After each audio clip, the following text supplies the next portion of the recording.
अब वो शिष्य जो बद्दुआ देंगे कोसेंगे, उस आचार्य की दुर्दशा ऐसी होगी, ऐसा बुरी तरह मरेगा कि नरकों में भी स्थान मिलना मुश्किल हो जाएगा। इसलिए नहीं कि वो भ्रष्ट हो गया है, इसलिए कि शिष्य उसको बद्दुआ दे रहे हैं। एक साधु भ्रष्ट हो जाएगा, कोई ज्यादा दुर्गति नहीं होगी, लेकिन आचार्य को भ्रष्ट होने का पाप कम है। लेकिन शिष्यों के साथ जो धोखा किया, अब वे शिष्य कहाँ जाएं बताओ?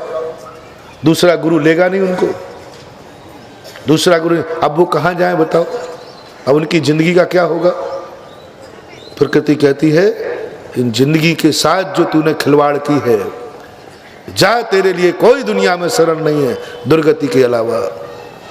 सावधान, आचार्य को ये ध्यान रखना पड़ता है, कहीं शिष्य मेरे लिए बद्दुआ तो नहीं दे रहा है, कहीं शिष्य मुझे कोस तो नहीं रहा है, कहीं मेरी अधीनता में मजबूर तो नहीं हो रहा है, कहीं वो मेरे से अप्रसन्न तो नहीं है, कहीं मुझे गुरु बना करके वो अपने को दुर्भागी तो नहीं मान रहा है।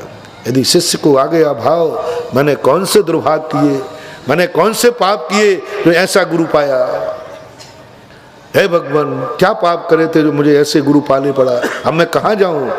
एक बार भी शिष्य को ये भाव आ गया, समझ लेना उस आचार्य का भंटा झाड़ है, उस आचार्य की दुर्गति है। वो आचार्य कितना ही साधना कर ले, लेकिन शिष्य की बद्दुआ के सामने उसकी साधना नगण्य है। शिष्य की बद्दुआ, क्योंकि छोटे की बद्दुआ खतरनाक होती है, बड़े की बद्दुआ खतरनाक नहीं होती। बद्दुआ किसकी खतरनाक होती है? छोटे की बद्दुआ बहुत खतरनाक। दुखिया हाय गरीब की कभी न निष्फल जाए, गरीब को मत सताओ वह रो देगा, सुनेगा मालिक तो तुझे जड़ से सड़ा देगा। उस शिष्य की बद्दुआ उस आचार्य को सड़ा देती है, नाश कर देती है। इसलिए आचार्यों के लिए कहा गया कि तुम हमेशा सावधान रहना, कहीं तुम्हारी हरकतें, तुम्हारा दुष्ट व्यवहार, तुम्हारा षड्यंत्र कहीं शिष्य के लिए दुख का कारण तो नहीं बन रहा है, कहीं वो दुर्भाग्य तो नहीं मान रहा है, दुर्भाग्य तो नहीं मान रहा है। यदि मान रहा है, सावधान, आचार्य पद छोड़ दीजिए, गुरु पद छोड़ दीजिए। लेकिन ऐसे कैसे छोड़ दोगे? शिष्य बना के छोड़ दोगे? ऐसे कैसे छोड़ने दूंगा? जेल में सड़वाऊंगा? अब मैं कहाँ जाऊं? तुम तो कह दिया लो मैं आचार्य पद छोड़ता हूं, मेरे से नहीं संभलते हो आप। पैदा क्यों किया, बनाया क्यों? अब पहले मुझे किसी आचार्य के हवाले करो, मेरा गुरु बदलवाओ पहले, और गुरु से मेरे मिलन कराओ, उसके बाद आचार्य पद छोड़ सकते हो। ऐसे ही बीच में छोड़ोगे तो ध्यान रखना क्लेम करके जेल में सड़वा दूंगा। जेल का अर्थ हमारे यहाँ कर्म, जेल का अर्थ है तुम्हारा जेल नहीं लेना, कर्म। ऐसे ही नहीं छोड़ सकते हो शिष्य बनाने के बाद, ऐसे ही अपने हथियार नहीं डाल सकते हो, आई एम सॉरी मेरे से गलती हो गई तुम्हें दीक्षा देकर, ऐसा काम नहीं चलेगा। गलती हो गई तो भोगो। बहुत सावधान। कहा गया गुरु पद पर शिष्यों को देखते रहना, वे तुम्हें पाकर के सौभाग्य मान रहे हैं। ओहो मैंने जन्म जन्म में ऐसा कौन सा पुण्य किया जो मुझे ऐसा गुरु मिला। यदि शब्द साधु का शिष्य का ये 2 मिनट का यदि उसे दुआ मिल जाए तो भले आचार्य की साधना कमजोर हो, वो दुआ उसे आकाश में पहुंचा देती है, ऊंचाइयों में पहुंचा देती है। क्योंकि शिष्य को क्या हो रहा है? गर्व, आह्लाद हो रहा है। मेरा गुरु, नाम लेते ही गुरु शिष्य की गर्दन हिल जाए, ध्यान रखना मैं किसका चेला हूं। है एक आनंद, एक स्वाभिमान, एक गौरव शिष्य के अंदर गुरु के प्रति हो रहा है। धन्य है वे गुरु, धन्य है वे आचार्य परमेष्ठी, धन्य है वे जगत पूज आचार्य परमेष्ठी, जिनके लिए क्या साधना करना, इन सारी शिष्यों की दुआओं से ही उनको इतना पुण्यबंध हो जाता है कि जन्म जन्मांतर तक भी उनका पुण्य क्षय नहीं होता। क्योंकि कितनों का आनंद दे रहे हैं, कितनों को आनंद बांट रहे हैं, कितने जीवों को पाप से बचा लिया है। भली अपनी सामायिक छोड़ दी, लेकिन 250 शिष्यों को सामायिक करा दी, साई को आनंद से भर दिया, साई 250 शिष्यों के लिए चारित्र मार्ग पर लगा दिया। पाप में जा रहे होते, आज सबको मार्ग पर लगा दिया।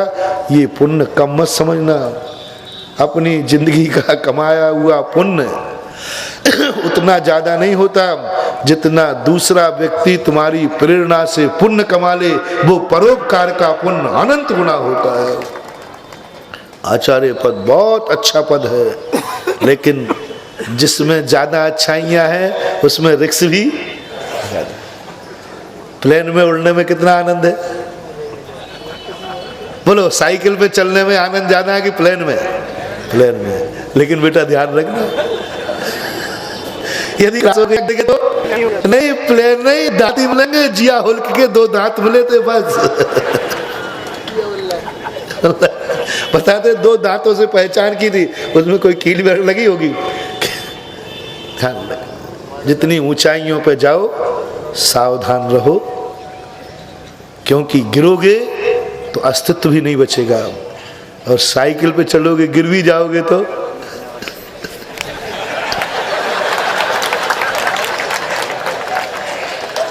सिंगल पद साइकिल है और डबल पद एरोप्लेन है। अब मजा किसमें है और रिस्क किसमें है?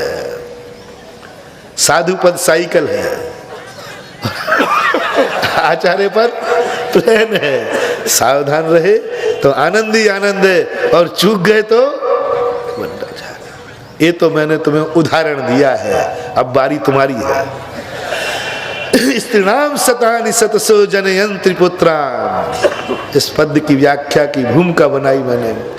इसी प्रकार जैसे आचार्य है, ऐसे ही आप माँ बाप, माता पिता बनना हंसी मजाक मत समझो भैया। पहला तो श्रेष्ठ यही है कि बनो ही मत, दंपति ही मत बनो, मियाँ बीवी ही नहीं बनो। बड़े मस्ती में रहो, कोई मतलब नहीं है, लेकिन पति पत्नी बन गए हो, सावधान। बहुत बड़ी बात कह रहा हूं, बहुत बड़ी बात। तुम कुछ भी गिर जाओगे, कुछ भी हो जाएगा, ज्यादा खतरा नहीं है। लेकिन यदि तुम्हारी पत्नी को एक बार मन में भाव आ गया, कहाँ का दुष्ट पति मिला, शाम को पी के आता है, इसके कारण से मैं मंदिर में गर्दन उठा के नहीं जा सकती, बाजार में नहीं निकल सकती, कहाँ का दो। एक बार पत्नी को भाव आ गया, सावधान, 10-10 भाव तक हिजड़ा बनोगे, नपुंसक बनोगे, ऐसी दुर्योनियों में पड़ोगे। एक बार पत्नी को भाव आ गया, कहाँ का दुष्टपति मिला। कुंवारी रह जाती तो अच्छा था, इससे अच्छा तो भिखारी मिल जाता तो अच्छा था। काहे का पति है ये, जिसका नाम लेती शर्म आती है, जिसके साथ जाने में शर्म आती है, जिसके सामने सारी दुनिया के सामने मस्तक झुक जाता है। शादी करना कोई मजाक मत समझो, बहुत बड़ा खतरा है, बहुत बड़ा खतरा है। और यदि तुम इतने अच्छे बन सके, ये पत्नी ने कहा, मेरे सौभाग्य हैं कि मुझे ऐसा पति मिला, संसार में सभी नारियों को ऐसे ही महान पति मिले। ध्यान रखना, अब आज पूछ लेना घर जाके। हाँ, थोड़ी गुस्सा होने की छूट देना, अंदर से पूछना, अंदर से। ऐसे ही आपको ध्यान रखना, कुंवारी रहने में कोई खतरा नहीं है, कुंवारे रहने में कोई खतरा नहीं है, कुंवारे रहने में कोई नहीं मरता। यदि बिना ब्रह्मचर्य व्रत लेने से कुंवारे में कोई मर गए होते तो अभी तो आचार्य विद्यासागर के 250 शिष्य मर गए होते। बोलो हम जिंदा हैं कि जिंद? बोलो जिंदा बैठा हूं कि जिंद बैठा हूं? कहाँ मरा हूं? कौन सी शादी करने से जिंदा की बात है? कौन सा संयम धारण करने से गड़बड़ है? कहाँ मरा हूं? तुमसे बहुत अच्छे बैठा हूं। कौन मर रहा है? कुछ नहीं होता बंधु, ये मन का विकार है, इसको मनोज बोलते हैं। ये मन की विकृतियां हैं, थोड़ा सा मन पे कंट्रोल कर लो, कोई नहीं मरता, अच्छी तरह जीते हैं। लेकिन फिर भी तुम्हें करना ही है, करना ही है तो सावधान। यदि एक पति के मन में भाव आ गया, कहाँ की दुष्ट पत्नी स्त्री आ गई घर में, ये नहीं आई थी जब घर स्वर्ग था, जब से आई है तब से घर तहस नहस हो गया है। सावधान, कर लो कितनी पूजा पाठ, कर लो महाराज की खूब भक्ति, दे दो आहार दान, लेकिन तुम्हारा पति यदि तुम्हारे से नाखुश है और ये मान रहा है कि कहाँ की ये दुष्टन आ गई, सारे घर में कलह कर दी, तुम्हारी सदगति नहीं हो सकती। पति का अभिशाप तुम्हें भस्म कर देगा 10 भव तक के लिए। सावधान, आपको ऐसी हरकत करना है, कम से कम तुम्हारा पति तुम्हें पाकर के अपना दुर्भाग्य तो नहीं मान रहा है, अपने मन को कोस तो नहीं रहा है, कहीं वो घर आने में डर तो नहीं रहा है। वो ज्यादा चाहता जितनी देर बाजार में रहूं उतनी अच्छा, घर जाते ही बहुत सारे पुरुष होते हैं। एक बार मैंने पूछ लिया, मैंने क्यों भाई आप घर क्यों नहीं, बोले महाराज जितनी देर यहाँ बना रहा हूँ उतनी बात क्या। अरे महाराज आप कुछ मत पूछो, घर जाते ही कलह, बस सास बहू के ऐसे झगड़े होते हैं, गुस्सा आता है। इसलिए मैं तो सोच रहा हूँ महाराज पूरी रात यही निकल, समझ लेना ये साधारण चीज़ नहीं है, ये अभिशाप मिल रहा है तुम्हें 10 भव का। जिस पत्नी को पाकर पति हर्ष से फूला नहीं समाता, जिस पत्नी को खोजने के लिए रामचंद्र जी जैसे महान आत्माएं रावण से भिड़ जाते हैं, उस पत्नी के रहते हुए घर में जाने के लिए पति डर रहा है कि अभी जाऊंगा वहाँ कलह के अलावा, राग द्वेष के अलावा कुछ नहीं मिलना, कलह ही कलह। समझ लेना वो घर अभिशप्त हो चुका है। जिस घर में बहू आकर सासू कहे मैंने कैसे पाप कर लिया कि मैंने बेटे की शादी कर दी, कहाँ की ये कुलच्छन आई है, सारे घर को तहस नहस कर दी, मेरे बेटे को ले गया, बेटे को खा गई, बेटे को ले गई। ये स्त्री नहीं थी, ये तो डायन थी, मेरा अकेले बेटे को लेके चली गई, मैंने कैसे नाजों से पाला था। सुनो ये अभिशाप, पता नहीं तुम किन किन अभिशापों से डरती हो, पता नहीं कौन कौन से अभिशापों से तुम बचती हो, और ये अभिशाप 50% महिलाएं अपने सिर पर भोगे हुए हैं। जिस अभिशाप को तुम्हें भोगना पड़ेगा, उस अभिशाप को हम नहीं काट पाएंगे, मंत्र पूजाएं नहीं काट पाएंगे। सब लोग अपनी अपनी छाती पे हाथ रख के पूछ लो अपनी तरफ से। जब माँ कहती है मैंने इस बेटे को नाजों से पाला था, बड़ी उमंगें की थी, मेरा बेटा बड़ा होगा, शादी करूँगा, विवाह होगा, हमें सुख मिलेगा, हमारा बुढ़ापा अच्छे से निकल जाएगा।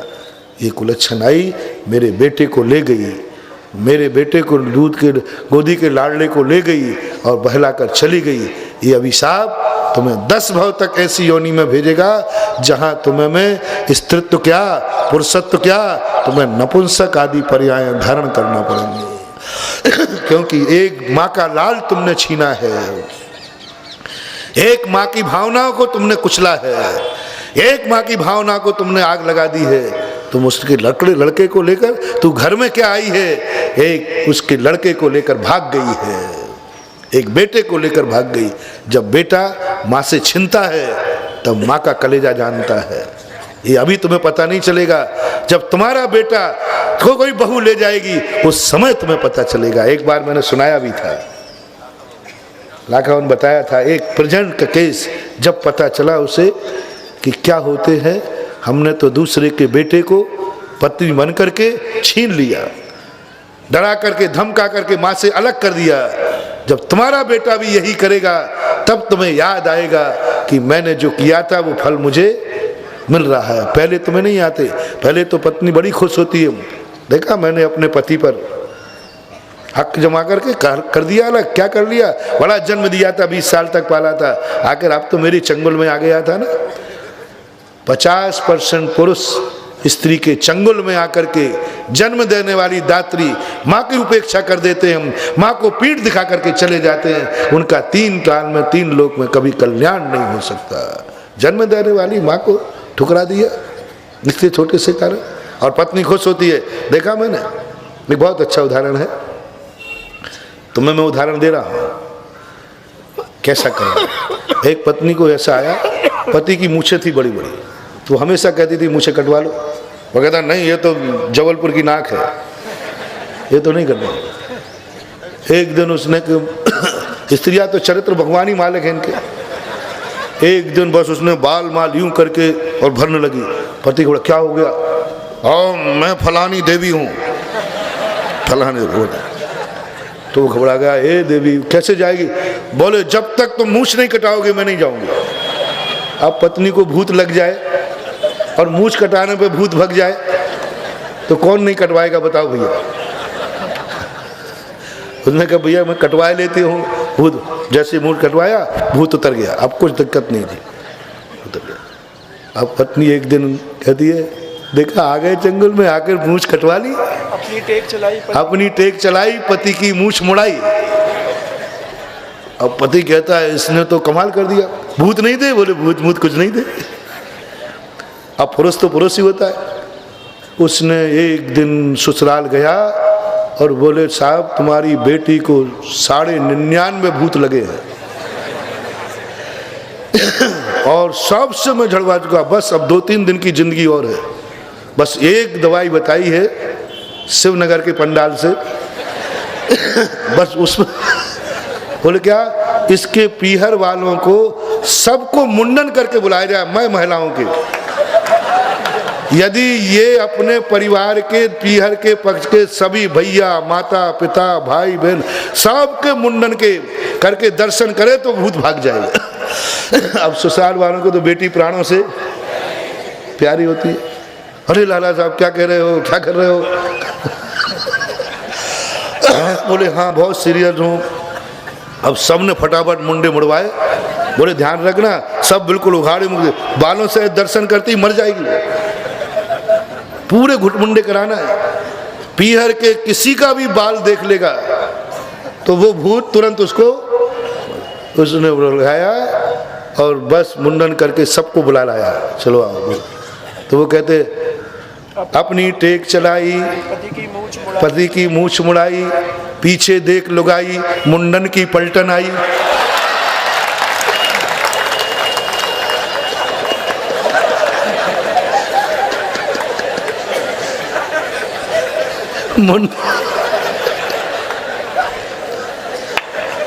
सरे कायर हो क्यों?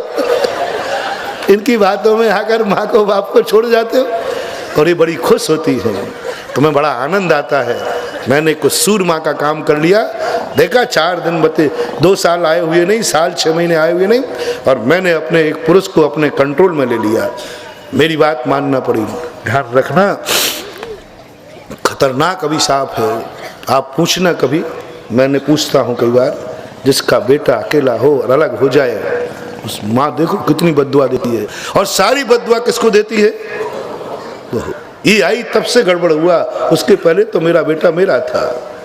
ये अभिशाप तुम्हें जन्म जन्मांतर तक खाली नहीं रह पाएगा।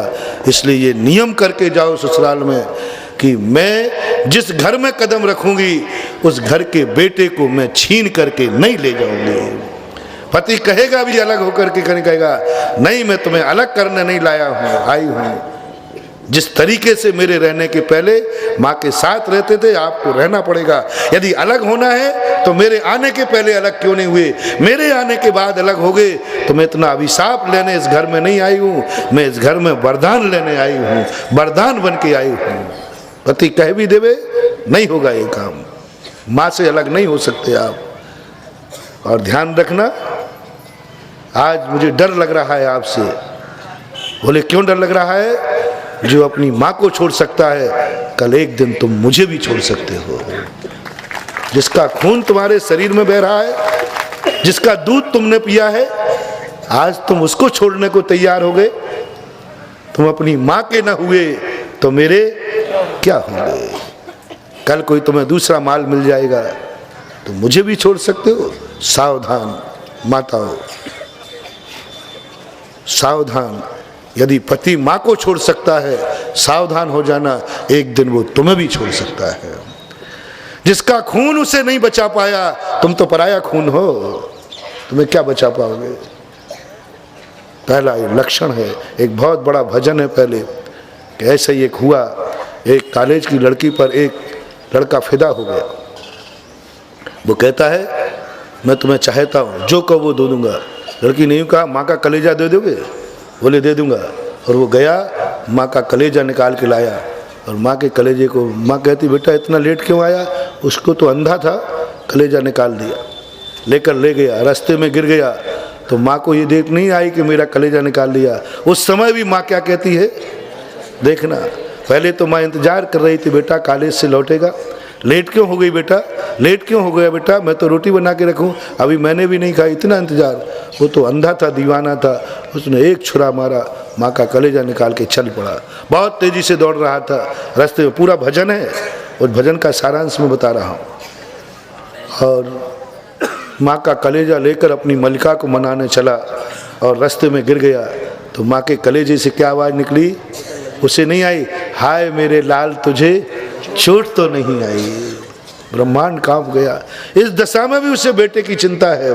और जाके कह दिया ले, आज तक तूने ऐसा दीवाना नहीं देखा होगा, ऐसा दीवाना नहीं देखा होगा जो माँ का कलेजा भी तुझे ला दे, अब तो ठीक है।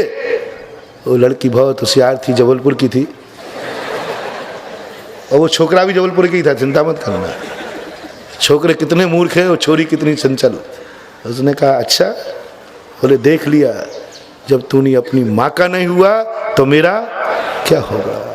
कल के दिन कोई दूसरी पसंद आ जाएगी, वो कहेगी पहली वाली का कलेजा ला, तो माँ का ला सकते हो। बातों बातों में बढ़ गई बतंगड़ और आ गई पुलिस। पुरुष जेल चला गया, स्त्री बरी हो गई। जेल तो तुम्हें ही मिल रहा है, चिंता मत करना। भले तुम इसके कहने पर माँ को छोड़ के अलग हो जाओ, लेकिन जेल तो तुम्हें ही मिलेगा। तुम तो पुरुष थे, तुम्हारी तो वो माँ थी। इसका तो खून नहीं था, खून का कोई रिश्ता नहीं था। तेरा तो माँ से खून का रिश्ता था, तेरा तो माँ से दूध का रिश्ता था। तुझे तो माँ ने जन्म दिया था, तेरी गंदगी माँ ने साफ की थी, तेरी लेटरिन माँ ने साफ की थी, तेरे कपड़े माँ ने धोए थे, तुझे 20 साल तक पाला था। ये तो पराए घर से आई थी। तेरा क्या था, तेरा क्या हो रहा।